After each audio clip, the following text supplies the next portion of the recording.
interessante se eu não tivesse um púlpito desse tamanho. Se fosse aqueles púlpitos pequenos, eu ia sofrer aqui. Estão com calor aí?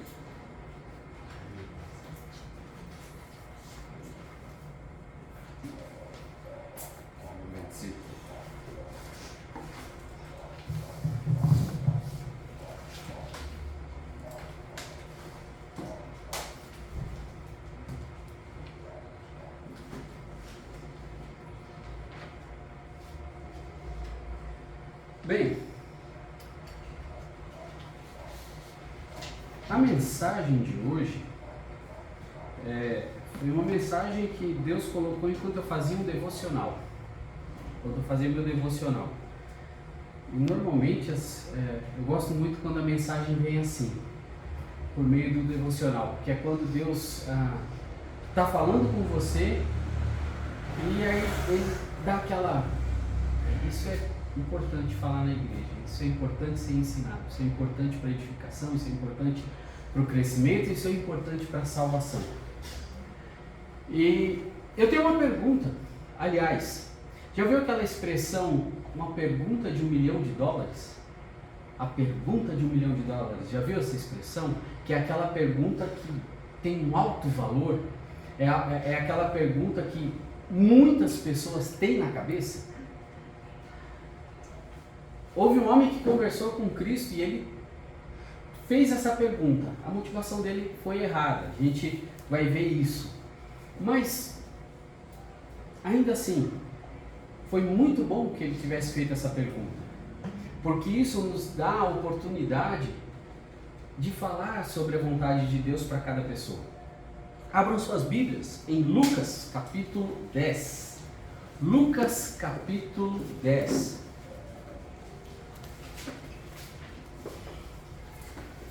É um texto muito conhecido, é um texto que eu tenho quase certeza, se todos que estão aqui dentro, ouvindo, que vão ouvir a mensagem, já ouviram alguma pregação nesse texto.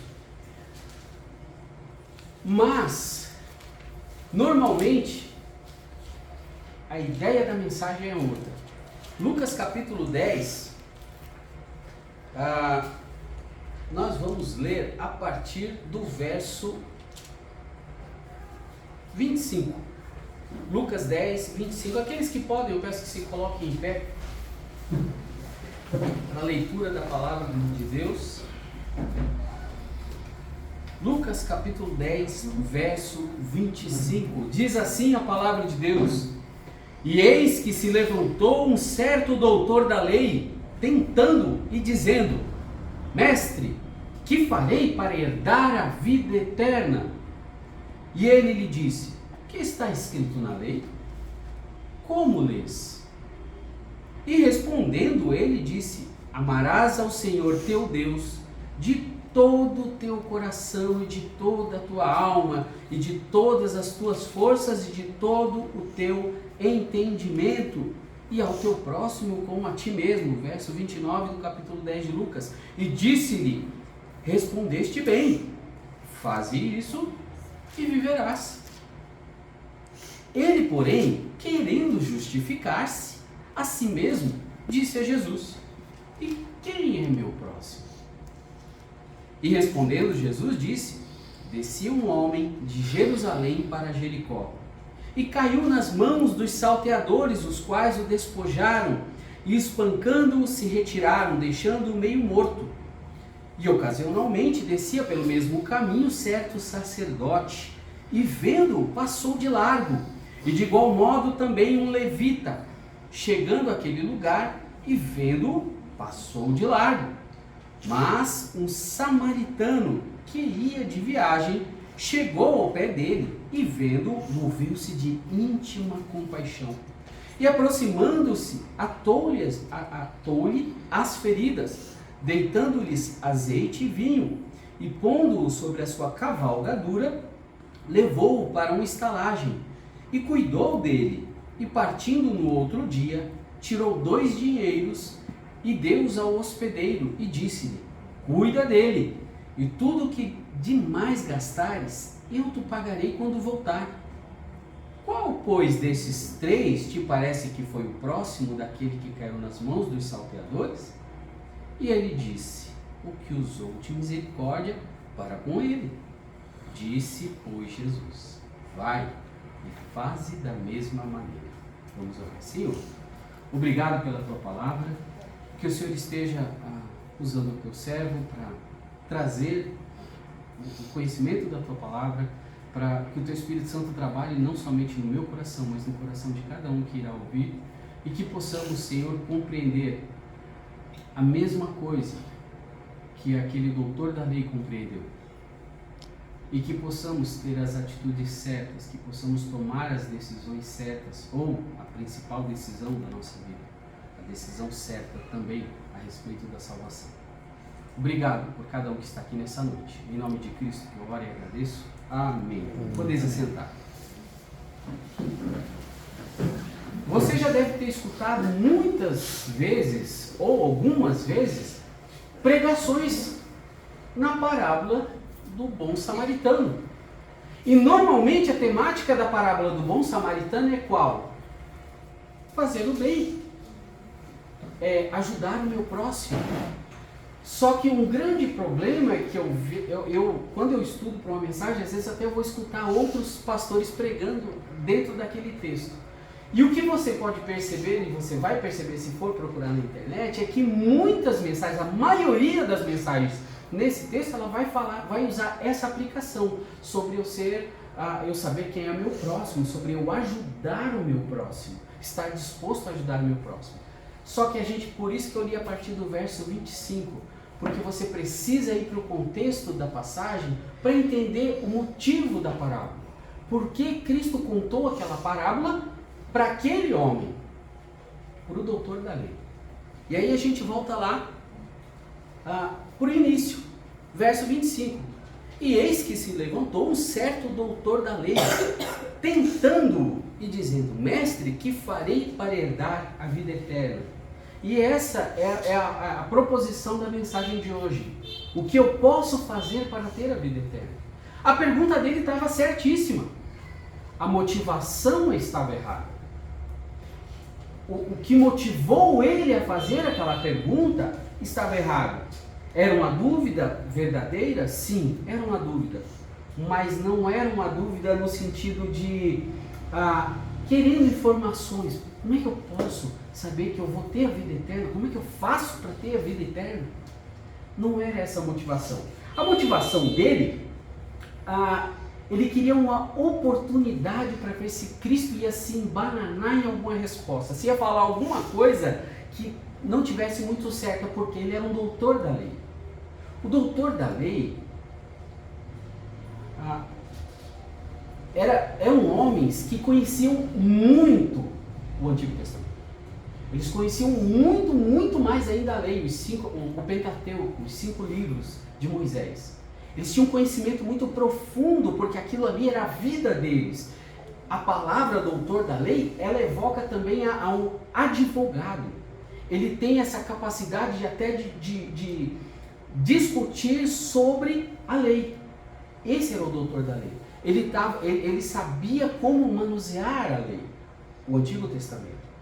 Então ele veio cheio de si para Cristo. Ele veio querer pegar Cristo em algum ponto. Aí ele veio com aquela, se fingindo de inocente. O que eu posso fazer para herdar a vida eterna?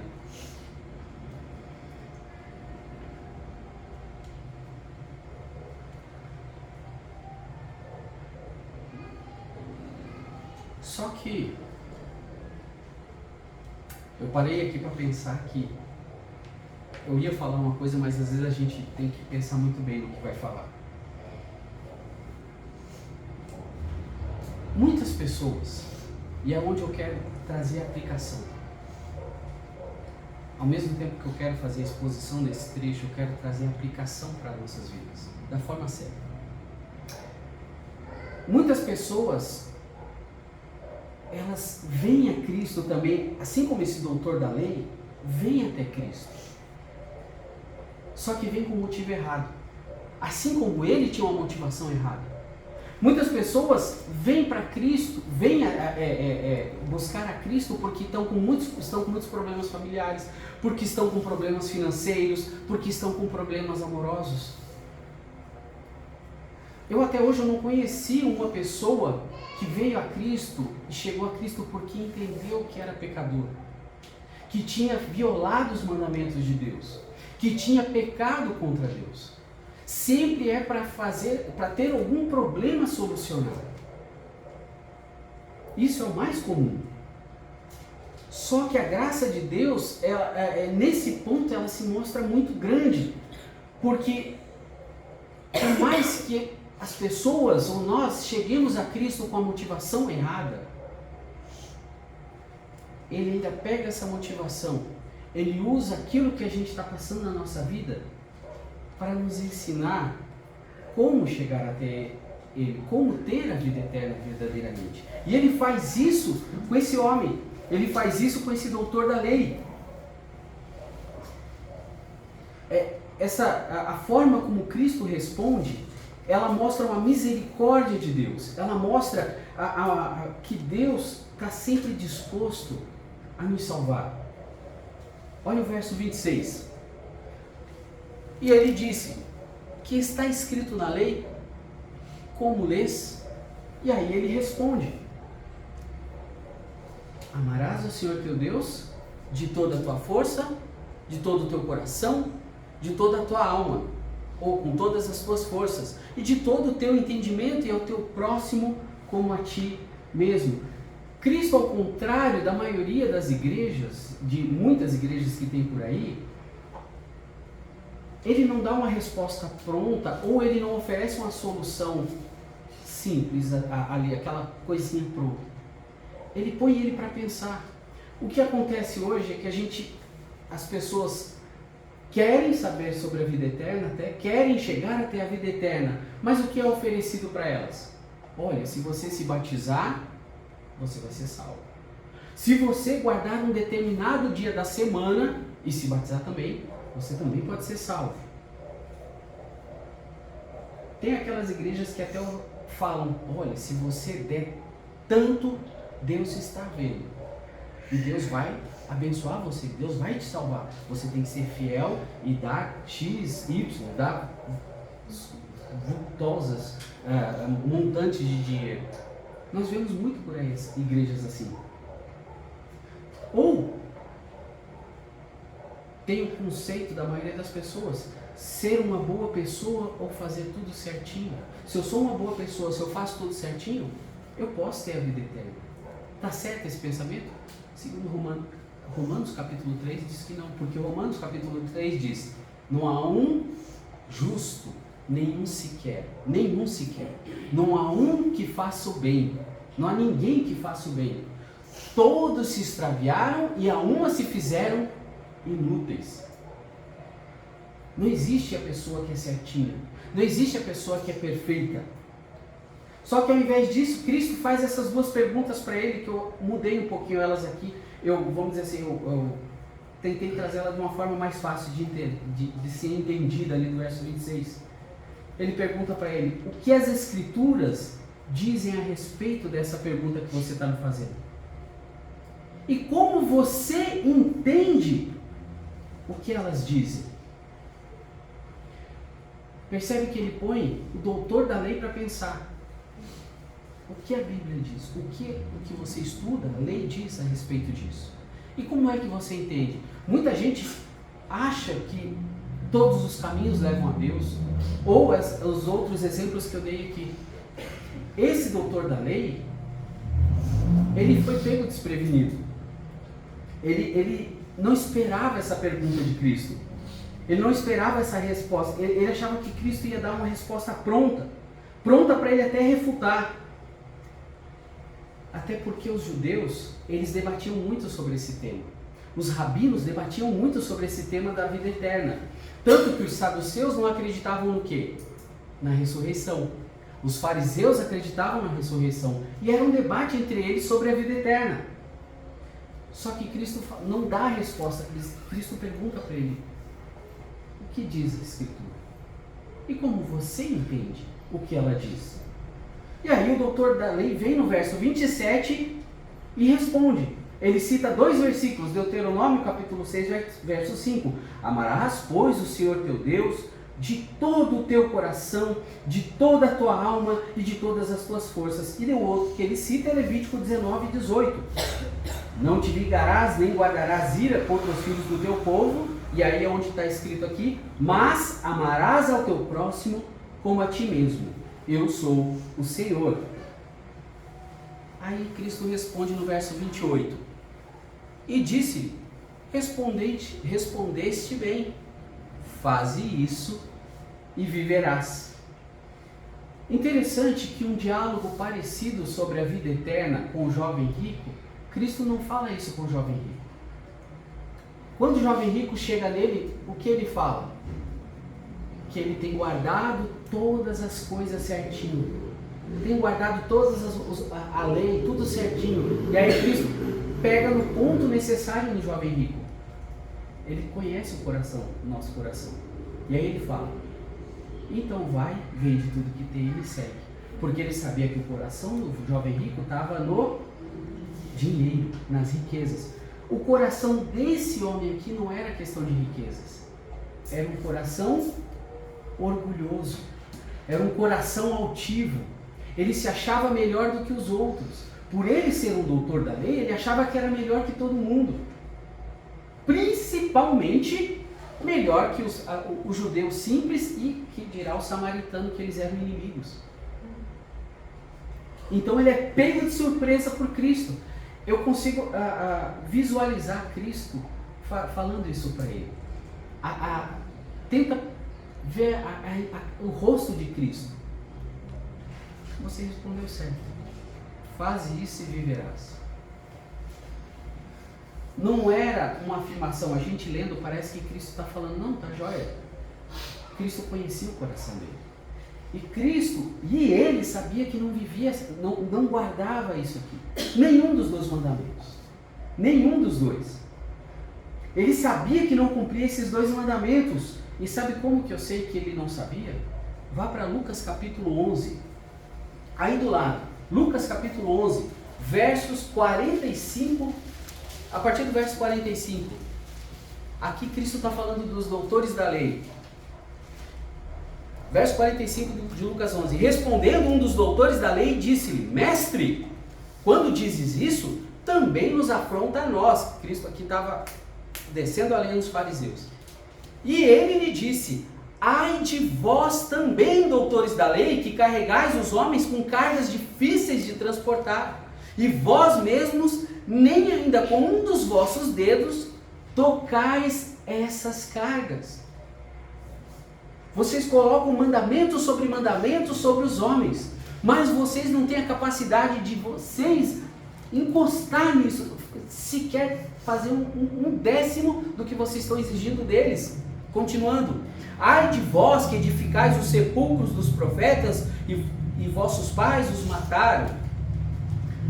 Bem testificais, pois, que consentis nas obras dos vossos pais, porque eles os mataram e vós edificais os seus sepulcros. Por isso diz também a sabedoria de Deus, profetas e apóstolos lhes mandei, e eles mataram uns e perseguiram a outros, para que desta geração seja requerido o sangue de todos os profetas, que desde a fundação do mundo foi derramado, desde o sangue de Abel até o sangue de Zacarias, que foi morto entre o altar e o templo, assim vos digo, será requerido dessa geração. E olha o que o verso 52 diz, ai de vós, doutores da lei, que tiraste a chave da ciência, que a ciência é conhecimento, o significado da palavra ciência é conhecimento, vós mesmos não entrastes e impediste os que entravam. Ou seja, eles tinham a chave, o conhecimento da lei, de como ser salvo, porque mesmo na lei, mesmo no Antigo Testamento, os homens eram salvos pela fé, não pelas obras. A lei, ela servia para conduzir o homem até o arrependimento. A lei mostra para o homem que ele é pecador e que ele não consegue viver uma vida perfeita. Ele não consegue fazer tudo certinho. Ele não consegue cumprir esses 2 mandamentos que ele citou. Fale para mim, se você fizer uma recapitulação do seu dia, não vou falar nem da sua vida inteira, do seu dia, você, é uma pergunta retórica, tá? É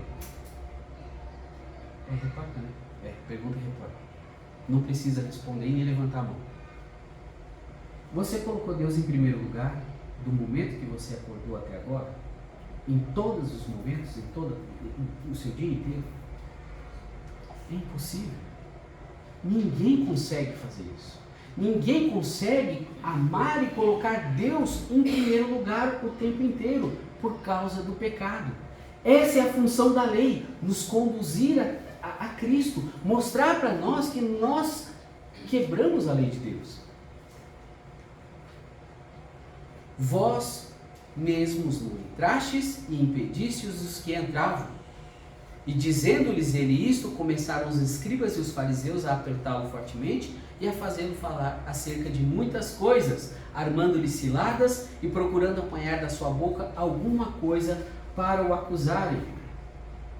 Ele foi tão dissimulado quando ele foi a Cristo, que ele fez algo que era comum quando eles iam falar com algum mestre, com alguém que eles respeitavam, um professor, aquele que ensinava, principalmente a lei e os profetas, quando ia fazer uma pergunta para o mestre, se levantava. Aqui diz que ele se levantou em respeito, mas na realidade ele não estava respeitando, ele estava afrontando. Percebe que é até um paradoxo isso, é uma contradição. Ele quis demonstrar que estava honrando, mas ele não estava honrando, ele estava sendo sorrateiro. E ele entendeu, quando Cristo falou para ele isso, faz isso e viverás. Porque Cristo sabia que ele não fazia, ele sabia que ele também não fazia. Então o que ele faz? O que a maioria das pessoas fazem. Quando somos confrontados com alguma coisa errada, algum comportamento errado, ou quando a pessoa não é salva e você confronta ela com o Evangelho, o que a pessoa faz? Exatamente. Se esquiva. Aqui ele deu uma de João sem braço, sabe? Olha lá, verso 29. Ele, porém, querendo justificar-se a si mesmo, disse a Jesus: quem é o meu próximo? Na mentalidade do judeu daquela época, eu não sei se até no judeu de hoje, mas na mentalidade do judeu, do israelita daquela época, principalmente dos rabinos, sacerdotes, escribas, é que o próximo deles eram os seus parentes, os seus amigos. Isso inclusive está escrito no livro deles, na Mishnah. As pessoas próximas, do seu círculo próximo, aqueles eram os seus, ele sabia quem era o próximo dele, assim, segundo o conhecimento dele. O próximo ele já sabia, mas ele quis dar uma de João sem braço, quis se justificar. Não, mas tá, tudo bem, mas quem é meu próximo para que eu até possa fazer isso? A maioria das pessoas são como ele. Até tem um conhecimento de Deus, tem um conhecimento da Bíblia, mas se esquiva. Se esquiva da sua responsabilidade. Se esquiva quando é confrontado. Só para ter mais uma informação. Prostitutas, gentios e samaritanos, segundo os judeus, eram dignos de ódio. Há um ditado entre eles que se tiver na beira do precipício, um samaritano estivesse na beira do precipício, tinha que empurrar ele para ele cair. Essa era a mentalidade dele. Aí Cristo vem e faz o quê? Conta a parábola do samaritano para ele. Mas como eu estava falando, a maioria das pessoas são como ele. 2 Timóteo 3, de 1 a 5 vai dizer o seguinte: sabe, porém, isto, que nos últimos dias sobrevirão tempos trabalhosos, porque haverá homens amantes de si mesmos, avarentos, presunçosos, soberbos, blasfemos, desobedientes a pais e mães, ingratos, profanos, sem afeto natural, irreconciliáveis, caluniadores, incontinentes, cruéis, sem amor para com os bons, traidores, obstinados, orgulhosos, mais amigos dos deleites do que amigos de Deus, tendo aparência de piedade, mas negando a eficácia dela. Essa é a humanidade hoje. Esse é como os homens são hoje. Sabem quem é Cristo? Alguns creem que de fato ele existiu. Os muçulmanos, eles creem que Jesus existiu. Eles não negam que Jesus existiu, só que para eles Jesus foi um grande profeta. Para os árabes a mesma coisa. Até creem no relato bíblico da morte e da ressurreição. Mas quando chega a hora de fazer dessa crença algo pessoal, se arrependendo e recebendo a Cristo como seu único e suficiente Salvador e Senhor, falham. As pessoas estão carecas de ouvir falar sobre Cristo, sobre a salvação, sobre como chegar ao céu, como ter a vida eterna. Falham porque acham que devem fazer algo para merecer. Tem gente que eu já falei de Cristo e ela fala assim, não, mas a salvação não pode ser assim de graça. Não pode ser algo assim, eu só ganho. Eu só creio que eu sou pecador e aceito a Cristo como Salvador. É muito fácil. Eu quase apanhei do meu pai, e olha que ele já era salvo, quando eu disse para ele que a gente não precisava fazer nada para ser salvo e que éramos salvos eternamente. Muitas pessoas acham que tem que merecer.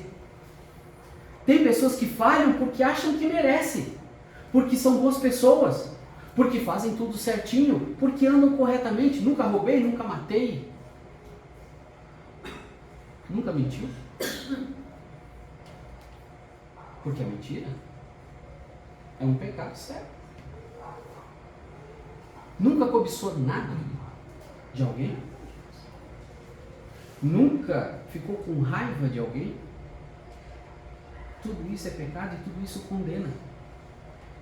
Essas mesmas pessoas falham porque confiam no seu conhecimento pessoal a respeito de Deus, sem de fato conhecerem a palavra dele. Cresceram num país, por exemplo, nosso país hoje ele já não é mais considerado um país católico.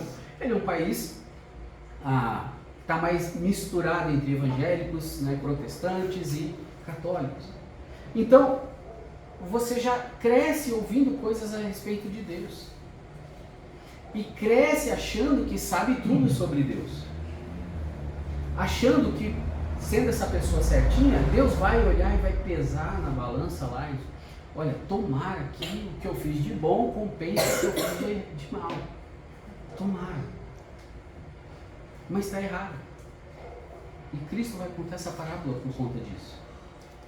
E aqui ele vai corrigir o doutor da lei. Na parábola do samaritano. Aqui o alvo são 3 personagens. E aqui é onde a gente até pode fazer uma aplicação para aqueles que já são salvos em Cristo. O primeiro personagem, o sacerdote. Os 3 principais é o sacerdote, o levita e o samaritano. Esses são os 3 personagens principais dessa parábola. Perceba lá no verso, vamos lá para o verso 30. Descia um homem de Jerusalém para Jericó. Essa informação é muito importante. Ele estava descendo de Jerusalém para Jericó. Ou seja, o sacerdote ele tinha cumprido o tempo dele de serviço no templo. Muitos sacerdotes, levitas, moravam em Jericó. A distância de Jericó para Jerusalém, ou de Jerusalém para Jericó, é mais ou menos 27 quilômetros. Então é rápido, é mais perto do que daqui na estância. Então a cavalo, e os sacerdotes eram homens com poder aquisitivo. Naquela época, principalmente, existia toda essa... existia até eles eram acusados até de roubarem, de serem pessoas que oprimiam o povo, porque eles eram gananciosos. Então provavelmente ele já estava descendo a cavalo, ele já tinha terminado o turno dele, ele já tinha feito o que ele tinha para fazer. no templo.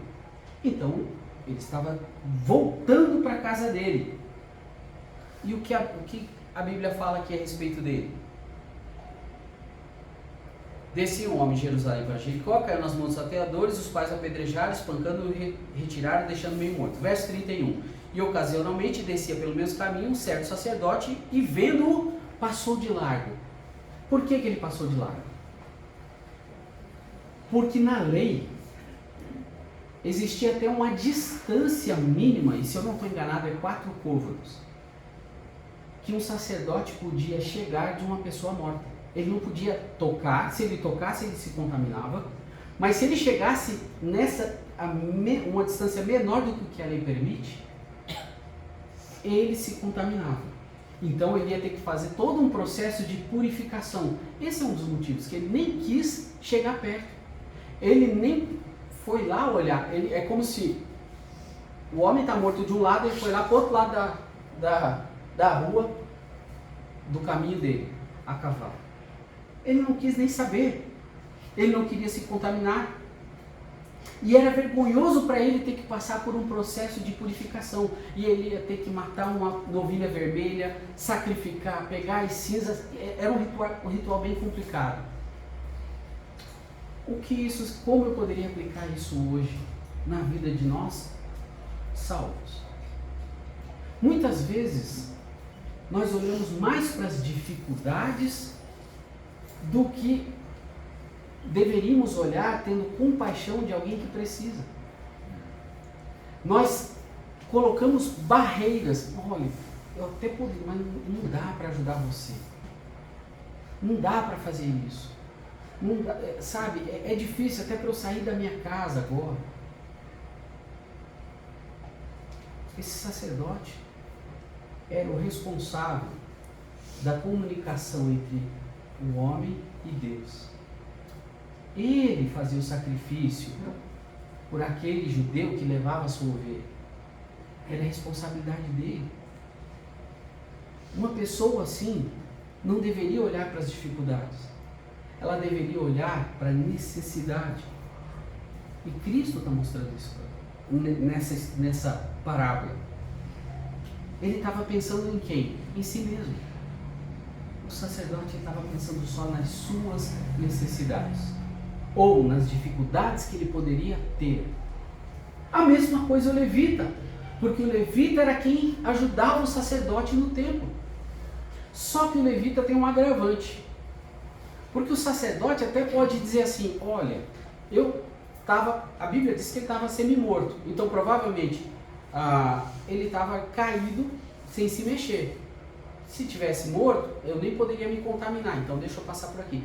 Mas olha o levita, no verso 32. E de igual modo também o levita, chegando àquele lugar, ele chega onde está o homem caído. Vendo-o, aí ele se afasta, passa de largo. O levita até se aproximou, porque a lei tratava um pouco diferente a forma de purificação do levita. Mas ainda assim, o levita teve a mesma atitude. Se recusou a ajudar alguém que precisava. E quando a gente só lê assim, o samaritano teve uma atitude completamente diferente. Por que Jesus usou um samaritano? Eles eram odiados pelos judeus. Colocar um samaritano como o herói da história era a mesma coisa que dar um tapa na cara deles. Era uma ofensa gravíssima. Ele não estava pegando um judeu para fazer isso, ele pegou um samaritano. O samaritano era o herói da história. Só que, volta para o texto bíblico, verso 33. Mas um samaritano que ia de viagem chegou ao pé dele e, vendo, moveu-se de íntima compaixão. Moveu-se de íntima compaixão. A ideia aqui é que as entranhas dele se comoveram. Você já sentiu, sabe, algo tão forte para uma pessoa que te moveu por dentro e você diz: não, tem que fazer alguma coisa para ajudar. Já passou por isso? Viu uma pessoa sofrendo? Uma vez eu estava no hospital com a minha esposa, com a Chloe. Eu não lembro nem o que a Chloe tinha naquela época, lá em Curitiba. E tinha uma menininha que ela gritava de dor. Não sei se você lembra do menino, não era do Menino Deus, era do outro, o Pequeno Príncipe. A menininha que gritava de dor, aquilo me mexia. Eu pensava, puxa, o que eu queria tanto poder fazer alguma coisa para tirar essa dor dela. E como pai, quando eu vejo minhas filhas com algum tipo de problema, eu até oro, Senhor, se for possível, que o sofrimento dela passe para mim, que ela fique boa e eu fique ruim. Já sentiu isso por alguém? Já passou por isso? Foi o que esse homem passou. Ele viu aquele homem, ele não pensou em mais nada. E tem um detalhe muito grande nessa história. O que garante que os ladrões não estavam por perto? Ele pensou nisso? Ele não pensou. Existe um outro fato que não está escrito aqui no texto bíblico, nesse texto, mas se você for estudar o Antigo Testamento lá, você vai descobrir. Se esse homem que ele salvou, que ele pegou, ele chegasse com ele lá na hospedaria, esse homem morresse, e provavelmente esse homem era um judeu, os parentes dele, segundo a lei de Talião do Antigo Testamento, poderiam vir atrás dele, como se ele tivesse feito mal, ele tivesse matado. Existia essa permissão dentro da lei.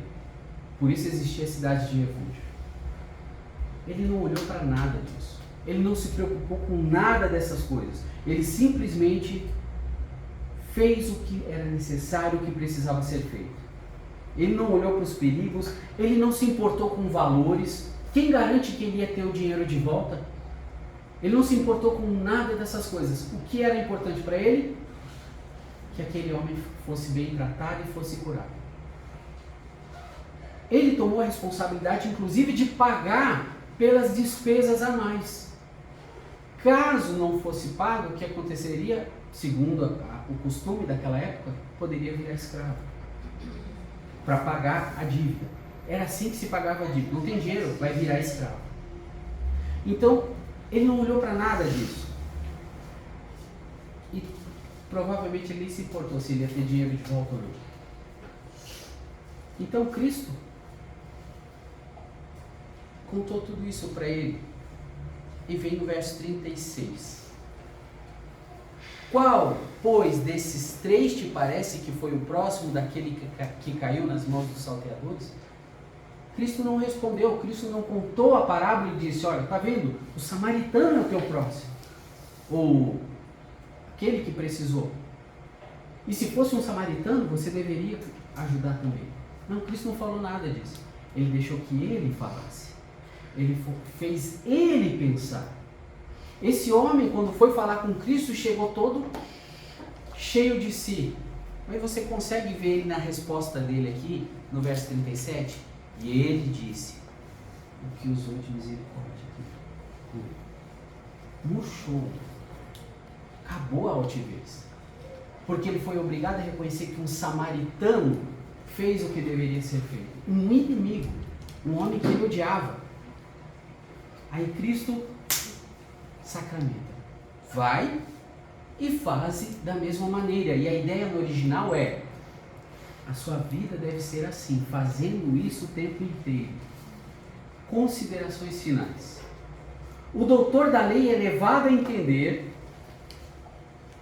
o que? Preciso tomar-me o próximo de qualquer pessoa que esteja em necessidade. Tornar-me o próximo de qualquer pessoa que esteja em necessidade. Primeira coisa que ele pensou. Cumprir as leis significa que preciso ter compaixão sacrificial por todas as pessoas, até pelos meus inimigos. Terceira coisa que possivelmente passou na cabeça dele. Este padrão continua válido, mesmo que eu nunca o alcance. E quinto, não posso me justificar e ainda assim alcançar a vida eterna. Lucas 18, 26, não precisa abrir lá, diz o seguinte, e os que ouviram isto disseram, logo, quem pode salvar-se? O objetivo da parábola do samaritano nesse contexto é mostrar que ninguém consegue viver 100% do tempo fazendo o que é certo. Mas o padrão de Deus para a vida eterna é perfeição. Deus não aceita meio certo. O padrão de Deus é perfeição. Conclusão. Essa parábola torna claro que qualquer tentativa de autojustificação está fadada ao fracasso.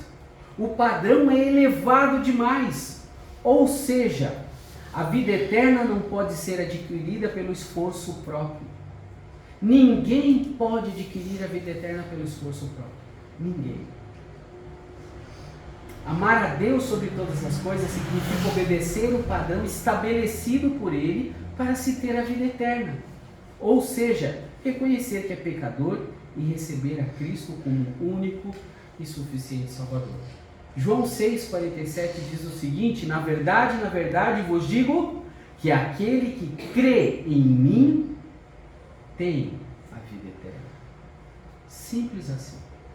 Aquele que crê em mim tem a vida eterna. E o Romanos 10, de 1 a 4: irmãos, o bom desejo do meu coração e a oração a Deus por Israel é para a sua salvação, porque lhes dou testemunho de que tem zelo de Deus, mas não com entendimento. Esse homem tinha zelo, mas ele não entendia nada. Porquanto, não conhecendo a justiça de Deus e procurando estabelecer a sua própria justiça, não se sujeitaram à justiça de Deus, porque o fim da lei é Cristo para a justiça de todo aquele que nele crê. Os 2 mandamentos, todos os outros, somente quem crê em Cristo para ser salvo. Esses não pode cumprir, nunca vai conseguir cumprir todos eles. E o Romanos, para finalizar, 10, de 8 a 10. Mas que diz, a palavra está junto de ti, na tua boca e no teu coração. Esta é a palavra da fé que pregamos, a saber, se com tua boca confessares ao Senhor Jesus e em teu coração creres que Deus o ressuscitou dentre os mortos, serás salvo, visto que com o coração se crê para a justiça e com a boca se faz confissão para salvação. Cristo mostrou para ele que ele nunca ia conseguir cumprir todos os requerimentos para ter a vida eterna. Ele não ia conseguir. Mas se ele cresce em Cristo, se ele obedecesse a Deus de verdade, ele seria salvo. Crendo em Cristo como seu Senhor e Salvador, assim como a maioria de nós crê que Nicodemos entendeu, que era também acho que ele era escriba também, se não tem nada. Ele entendeu e creu. A palavra está aí. É simples. Não é complicado. Mas é preciso entender. É preciso que o Espírito Santo abra o coração.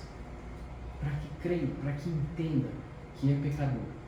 E que precisa realmente se arrepender e crer em Jesus como o único e suficiente Salvador. É somente assim que vai ter a vida eterna. Somente assim. Vamos orar. Senhor nosso Deus, nosso Pai, eu agradeço pela Tua palavra. Peço, Senhor, que o Teu Espírito Santo esteja trabalhando nos nossos corações. Abençoa, Senhor, cada um que está aqui nessa noite. Se tem alguém que não tenha Cristo como Senhor e Salvador, que possa entregar a sua vida a Ti, Senhor Jesus.